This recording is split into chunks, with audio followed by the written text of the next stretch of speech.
예로부터 교회는 성경 중 가장 빛나는 성경 중 가장 빛나는 보석으로 로마서 말씀을 꼽았습니다. 왜냐하면 로마서에는 그리스도 예수의 복음에 관하여서, 특별히 복음과 관련하여서 우리가 받을 그 구원을 가장 분명하게 선포하는 그러한 말씀이 있기 때문입니다.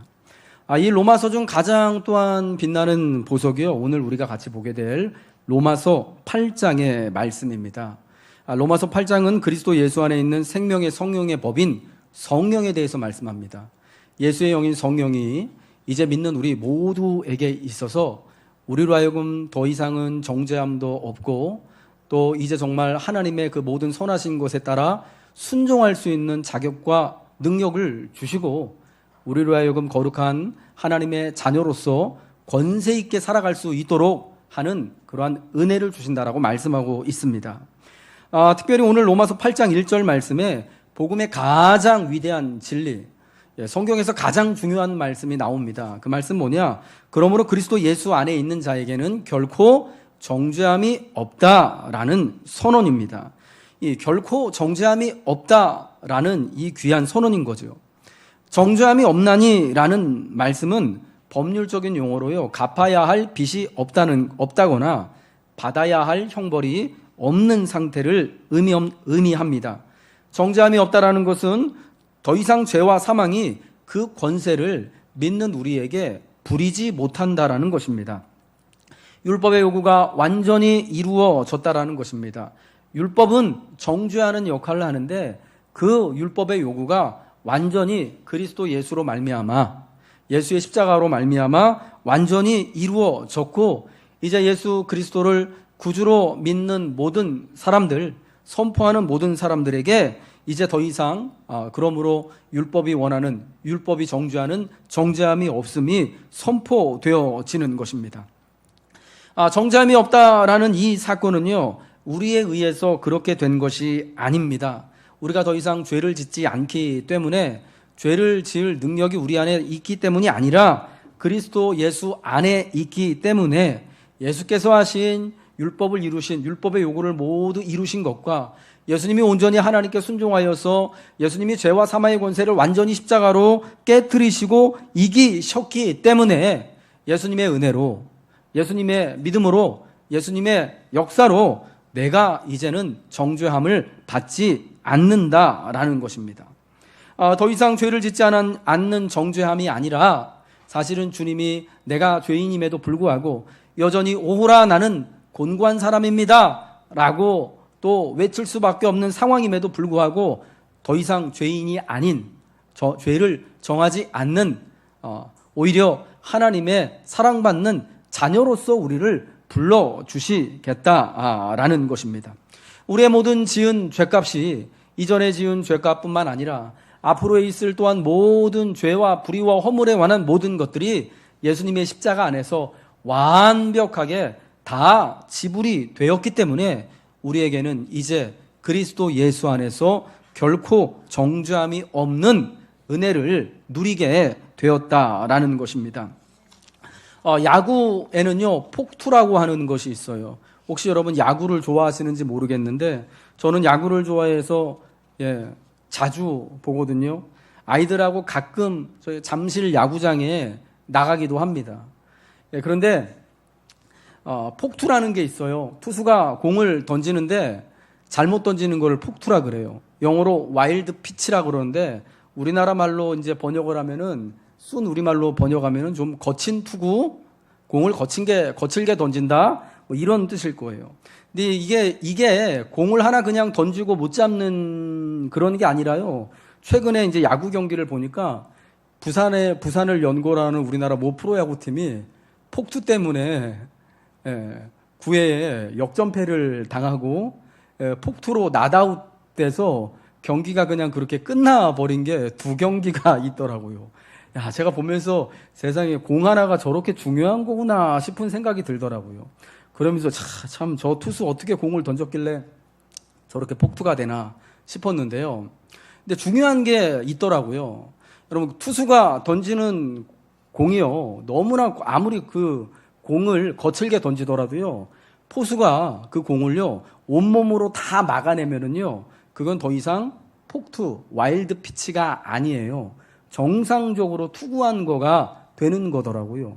비록 스트라이크 판정은 못 받더라도 볼 판정은 받더라도요, 그것 때문에 얘가 뭐 잘못했다, 이거 폭투다, 경기 망쳤다, 이렇게 되지 않아요. 여러분, 이게 되게 신기한 거더라고요. 그러니까 아무리 진짜 투수가 이 컨트롤이 형편없어가지고 공을 저 위로 막 그 진짜 뭐 로켓 쏘아 올리듯이 쏘아 올려도요, 포수가 막 뛰어 올라가지고 그 공을 딱 잡으면은 그건 폭투가 아니에요. 그냥 볼이지. 아무리 바운드가 크게 튀어도요, 포수가 온몸을 던져가지고 몸으로 블로킹을 하면은 그건 그냥 볼이죠. 그거는 폭투가 아닌 거예요.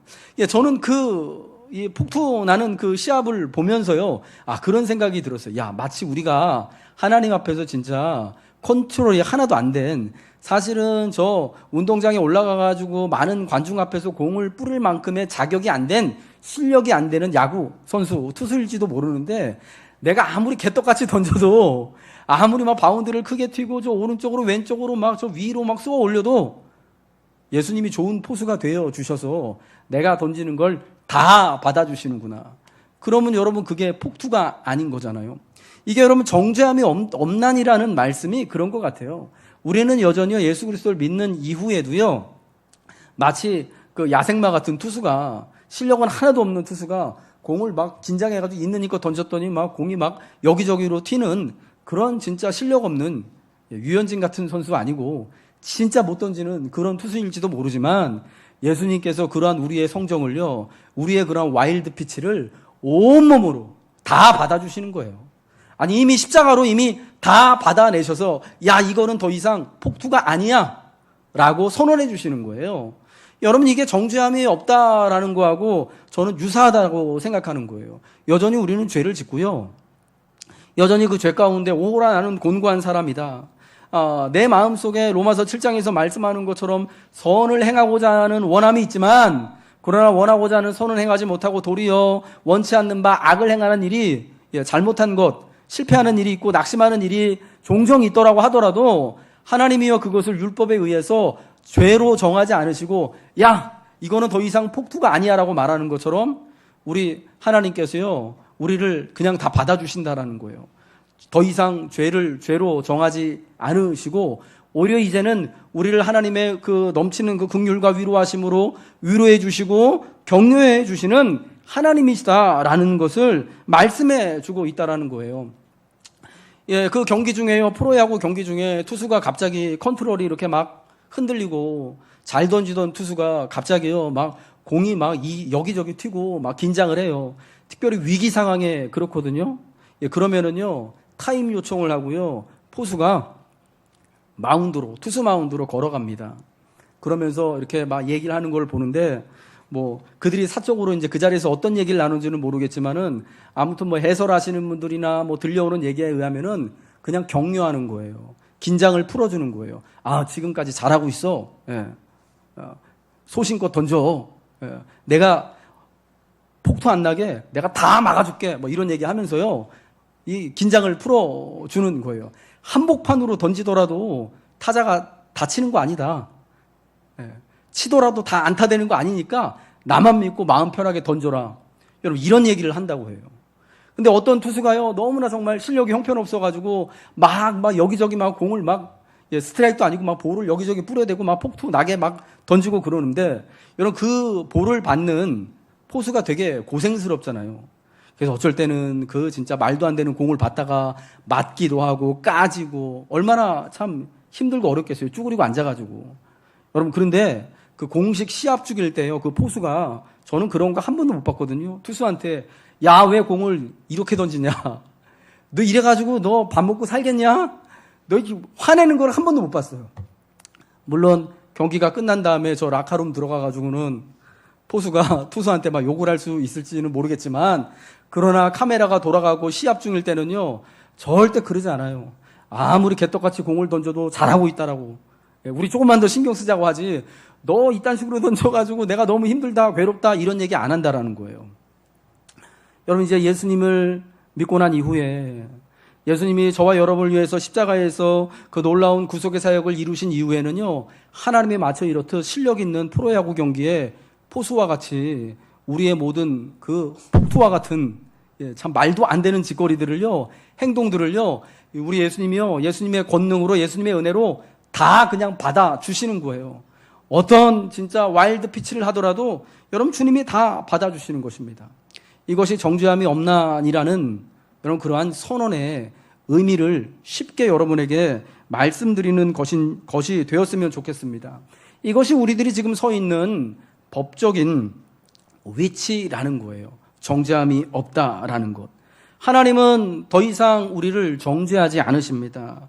죄를 정하신 죄의 율법을 통하여서 율법의 모든 요구를 우리 예수님께서 십자가상에서 다 이루셨고, 죄와 사망의 권세를 예수님이 다 깨뜨리셨기 때문에 하나님은 이제 우리를 정죄하지 않으시고요, 이제는 하나님의 그 긍휼과 은혜를 따라서 우리를 위로하시고 우리를 품으시는 하나님이심을 여러분 믿으시기 바랍니다.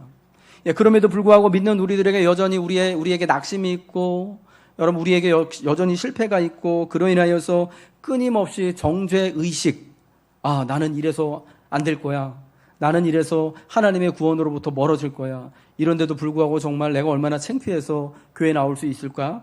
여러분 이러한 정죄의식은 이제 하나님이 주시는 게 아니에요. 원래도 하나님이 그러한 정죄감을 주시지 않았지만 율법이 정죄하는 거고요, 정죄의식은 요한계시록 12장 10절에 보면 누가 하느냐? 하나님의 대적자인 마귀, 하나님 앞에서 우리를 참소하는 그 마귀가 우리에게 정죄의식을 불러주는 거예요. 우리를 참소하는 자라고 마귀를 성경은 말씀해주고 있거든요. 참소한다라는 거예요. 하나님 앞에서 우리를 자꾸 고발한다라는 거예요. 그래서 우리의 마음에 우리의 실패나 혹은 우리가 불의한 것에 대하여서 계속해서 거기에 매여 있도록, 그래서 이거는 하나님도 용서해 주시지 않을 거야, 하나님이 아무리 은혜가 많고 자비가 풍성하셔도 하나님 이번만큼은 안 될 거야 라는 그런 마음을 마귀가 계속 주는 겁니다. 그러나 여러분, 이것은 우리가 속는 것임을 알아야 합니다. 하나님은 결코 우리를 정죄하지 않으십니다. 정죄의식을 갖는 것은 참 어떻게 보면 죄를 짓는 것보다 더 나쁜 것일 수 있어요. 왜냐하면 하나님의 은혜와 사랑을 우리로 하여금 의심하게 만들기 때문이에요. 내가 이럼에도 하나님이 사랑하실까? 이게 여러분 참 어려운 일입니다. 사랑하는 성도 여러분, 하나님은 우리를 그럼에도 불구하고 사랑하시고 품으시는 줄 믿으시기 바랍니다. 주님께서 십자가로 말미암아서 율법의 모든 요구를 이루셨습니다. 우리의 죄에 대한 모든 형벌을 주님이 다 받으셨습니다. 그래서 하나님은 더 이상 우리를 정죄하지 않으십니다. 그러므로 사랑하는 성도 여러분, 우리 여러분 안에 어떤 정죄감이나 낙심감이나 실패감이나 열패감이 있다면 그것이 하나님이 우리에게 주시는 것이 아니라, 율법을 따라 우리가 정죄당하는 것이 아니라 마귀가 우리를 참소하고 있는 것임을 기억하시기 바랍니다. 그리고 나를 정죄하지 않으시고 나를 긍휼히 여겨주시는 예수 그리스도의 이름을 붙잡으시기 바랍니다. 나는 실패했지만, 나는 개떡같이 공을 던지는 투수지만, 그러나 우리 예수님이 나를 다 받아주시는 거야 라고 여러분 선포하시기 바랍니다. 두 번째로요, 육신으로 말미암아 연약하여 할 수 없는 그것을 하나님은 하신다라고 말씀하고 있습니다. 더 이상 하나님이 우리를 정죄하지 않으신다, 우리에게는 더 이상 정죄함이 없다라는 것이요, 그래서 오용되어서는 안 되는 거예요. 더 이상 내가 죄를 짓는 게 죄 짓는 것이 아니니까 그럼 우리는 더 하나님의 은혜를 더 풍성하게 받으려고 마음대로 살아도 되겠네 하는 것이 아니다라는 거예요. 로마서 8장 3절과 4절 말씀 우리 같이 한번 읽겠습니다. 화면 말씀 띄워주시고요. 읽겠습니다. 시작. 율법이 육신으로 말미암아 연약하여 할 수 없는 그것을 하나님은 하시나니 곧 죄로 말미암아 자기 아들을 죄 있는 육신의 모양으로 보내어 육신의 죄를 정하사 육신을 따르지 않고 그 영을 따라 행하는 우리에게 율법의 요구가 이루어지게 하려 하심이니라. 아멘. 그리스도께서 율법의 요구를 완전히 이루시고 죄와 사망의 권세를 파하시고 승리하신 것처럼 이제 그리스도 예수 안에서 있는 사람, 결코 하나님이 더 이상 정죄하지 않는 그 사람, 하나님의 백성들 역시요 율법의 요구 이룰 수 있다라는 거예요. 죄와 사망의 권세에서 우리가 승리할 수 있다라는 것입니다. 어떻게요? 우리 안에 계신 예수 그리스도로 말미암아 예수께서 우리의 능력이 되어주시고 우리의 자격이 되어주시고 힘이 되어주시기 때문에 이전에는 우리의 육신이 약해서 할 수 없었던 율법의 요구를 순종할 수 없었던 것들을 지금은 할 수 있게 됐다라는 거예요. 이제는 내가 정말 이 원치 않는 이 나쁜 일들, 선하지 않은 일들을 했다면 지금은 우리가 예수 그리스도의 은혜로 말미암아 특별히 예수께서 우리 안에 허락하신 생명의 성령의 법인 성령으로 말미암아 율법의 요구도 내가 이룰 수 있고 하나님의 뜻에 따라 기쁨으로 하나님의 뜻을 순종할 수도 있고 선한 일을 할 수도 있고 죄와 사망의 권세를 물리치고 승리할 수도 있는 자격, 능력, 은혜가 우리에게 주어진다라는 겁니다. 여러분, 정죄함이 없다라는 것은 우리에게 새로운 신분과 자격을 의미하는 거고요. 이제 육신으로 말미암아 연약하게 할 수 없는 그것을 하나님은 하셔서 율법의 요구를 우리에게 하나님의 영 안에서 영이 있는 우리가 이루도록 하셨다라는 것은요. 이제 그 정죄함의 자격을 이룬 우리가 하나님의 이 능력까지도 율법의 요구를 순종할 수 있는 능력, 온전히 선하게 순종하며 하나님이 기뻐하시는 선한 일을 이루며 살아갈 수 있는 능력까지도 받은 존재들임을 선포하고 있음을 믿으시기 바랍니다. 그리스도께서 율법의 요구를 완전히 이루신 것처럼 그리스도의 영을 따라 살아가는 성도 역시 그 요구를 완전히 이룰 수 있는 것입니다. 주님이 죄와 사망의 권세를 극복하셨던 것처럼 우리 또한 그렇게 될 수 있다라는 거예요. 더 이 말씀은요, 어떤 거냐면요, 더 이상 죄 짓지 않을 가능성과 능력이 우리에게 있다라는 거예요. 정죄함이 없는 그 이제 새로운 신분과 자격을 갖춘 우리들에게 이제 죄를 이길 능력, 힘을 하나님이 주셨다라는 거예요.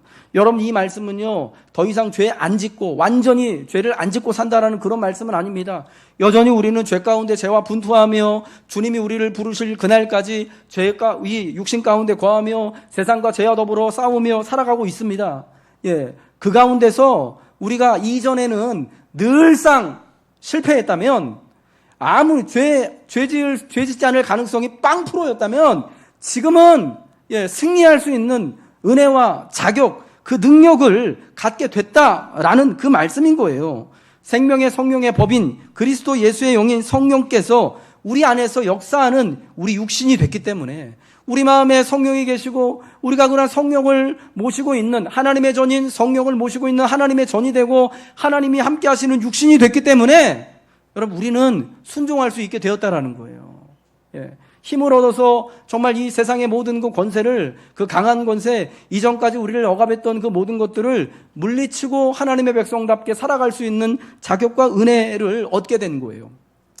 여러분, 여기서 우리가 참 마귀에게 속지 않아야 할 것이 있습니다. 오해하면 안 되는 그 무서운 한 가지 사실이 있는데, 그건 뭐냐면 여전히 마귀는요, 우리를 정죄하면서 뭐라 그러냐면요, 야, 너는 그거밖에 안 되는 거야.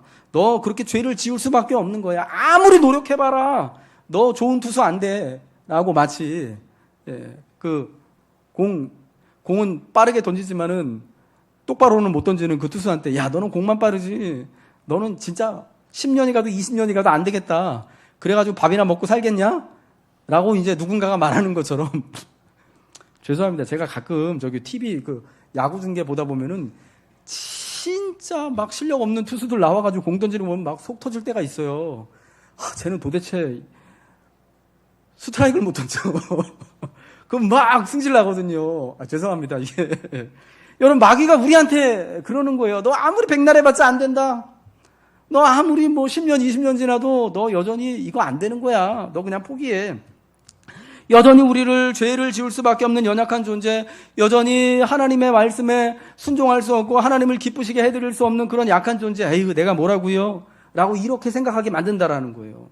여러분, 이게 참 무서운 거예요. 여기에 속으면 안 된다라는 거예요. 우리 예수님께서 제자들에게 말씀하셨던 거 가지고 우리가 맨날 얘기하잖아요. 예수님이 말씀하신 것을 우리가 변명거리 삼잖아요.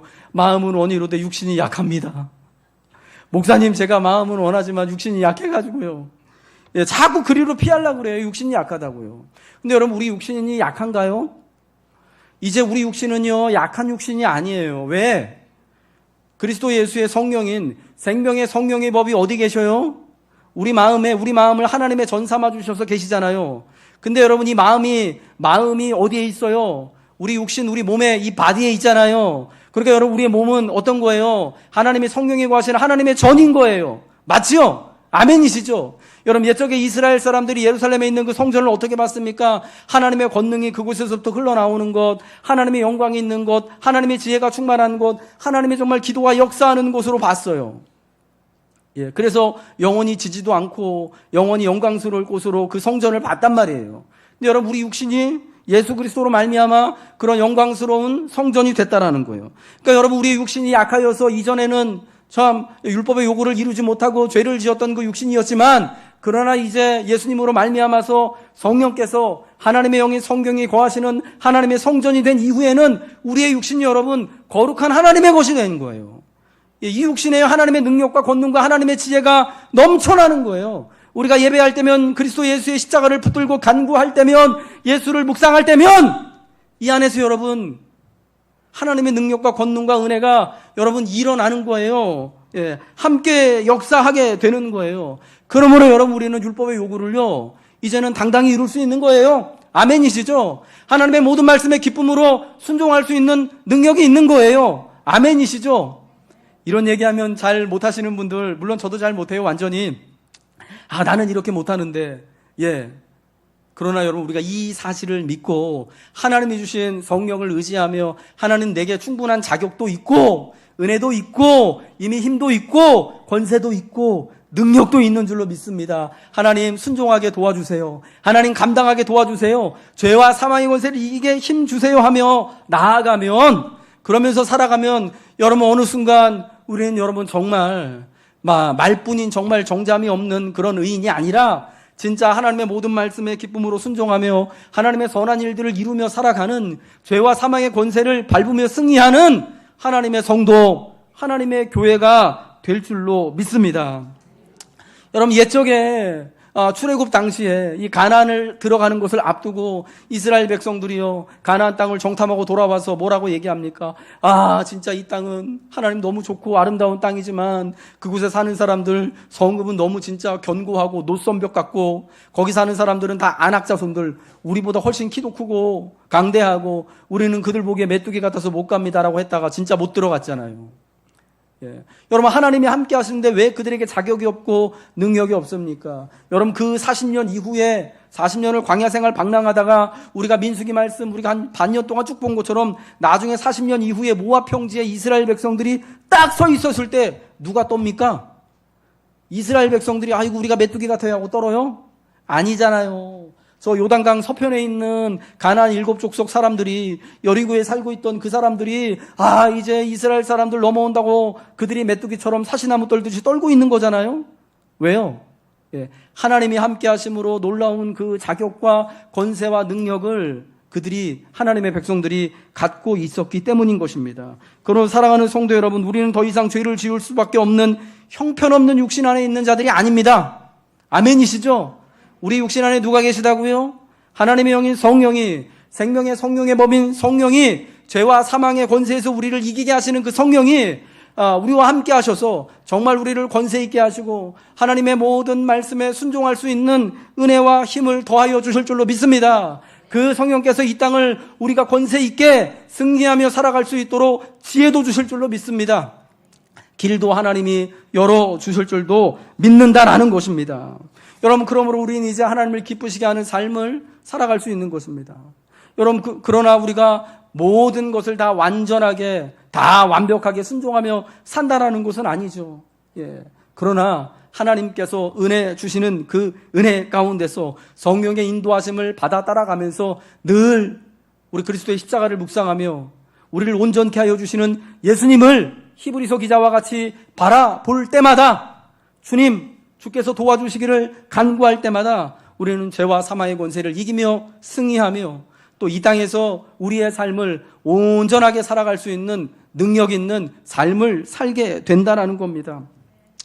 이스라엘 북쪽 경계, 그러니까 레바논하고 경계하고 있는 곳에요, 헤르몬 산이라고 하는 커다란 산이 있습니다. 우리 화면 한번 띄워주시기 바랍니다. 예, 잘 보이세요? 저게 이스라엘 최북단에 있는, 그러니까 북쪽에 레바논하고 경계를 이루고 있는 헬몬산이에요. 성경에는 헐몬산이라고 나와요. 시편 133편 3절. 우리 한번 읽어볼까요? 시작.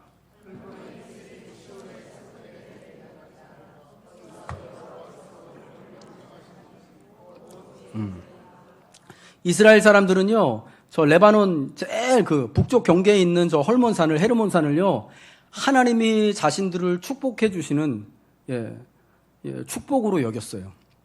저 헤르몬산이 있기 때문에 하나님 정말 우리는 복된 사람들입니다. 하나님의 헬몬산이 있어서 우리는 정말 복된 사람입니다. 하나님의 축복이 저 헐몬의 이슬이 시온의 산들에 내리는 것처럼 하나님께서 여기서 우리에게 축복해 주시니 감사합니다 라고 여겼던 거예요. 왜 그러냐면요, 저 산이요, 우리나라 백두산하고 높이가 좀 비슷해요. 해발 2814m. 2814m입니다. 근데 여러분, 저 산 꼭대기에 보니까 뭐가 허옇게 보이죠? 저게 뭐냐면은 만년설이에요. 만년설. 한여름 돼도 녹지 않는, 그러니까 한여름에도 다 없어지지 않는, 녹긴 녹죠. 녹아서 헐몬의 이슬이 시온의 산들에 내린 같이 옆으로 이렇게 쫙 막, 아침이면은 그 이스라엘에 있는 그 팔레스타인 지역이요, 기온차가 크기 때문에 아침마다 이렇게 막 그 이슬이 맺히잖아요. 그 이슬들이, 그 기온차가 사실은 저 북쪽에 있는 높은 산맥 때문에 이제 그 생기는 거예요. 근데 이 산이 어떤 역할을 하냐면은요, 이게 참 신기한 게, 여러분 팔레스타인 땅, 그러니까 이스라엘이 있는 그 가나안, 성경이 말하는 그 가나안 땅은요, 굉장히 척박한 땅이에요. 거의 뭐 사막에 가까운 광야잖아요. 엄청나게 덥고. 그래서 사실은 여러분, 저런 곳에서 어떻게 사람들이 살까? 어떻게 저런 땅이 하나님 말씀하시는 젖과 꿀이 흐르는 땅이 될까? 어떻게 저기다 포도 농사 지면 막 송이가 막 이따만큼 막 장정불이 막 꿰어가지고 들고 올 만큼 커질까? 여러분 좀 궁금하지 않으십니까? 가서 직접 봐야지 좀 알긴 할 것 같긴 한데. 여러분, 근데요, 그게 가능하도록 하는 게, 그 척박한 광야와 같은 곳, 그 척박한 고온과 같은 곳에서 그래도 또 시즌마다 농사 짓고 과실을 맺고 열매를 맺으며 또 살아갈 수 있도록 도움을 주는 게 저 헐몬산인 거예요. 왜? 저 헐몬산